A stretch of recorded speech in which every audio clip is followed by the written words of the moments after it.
Alright, here's our man Mike setting up to do some more studs. He's got them all laid out in a row, and we're also going to watch him do a couple of these. Fire the hole. Yep, let her rip. With that ceramic in place, it's not necessary to wear a welding hood, but you may want to wear some definitely some protective glasses and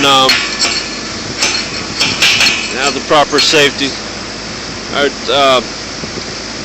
here he is setting another stud, placing the ceramic in the gun. All right, he's going to place the gun on the crosshairs, our layout.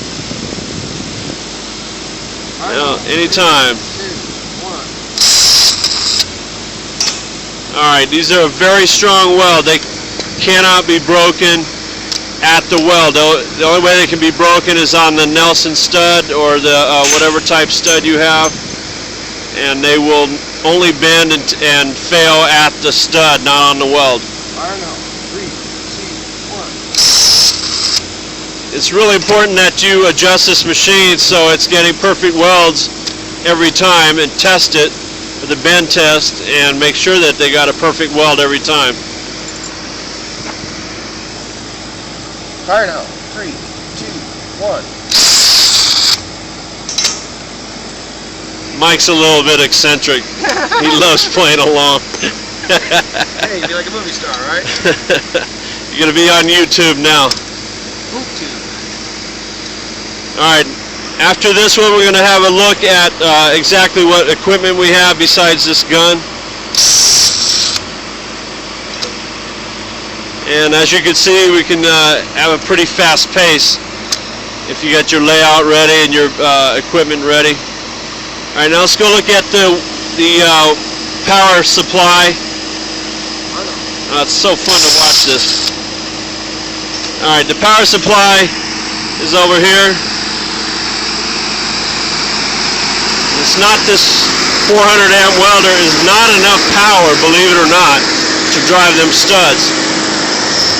Here's the actual power box, the weld unit. This is supplying, I don't know, what are the settings? Let me zoom in on the settings here. Alright. For the 3/4 Nelson studs, we're using 0.89 roughly, almost a full second, and the current is 1500 watts for that 1 second.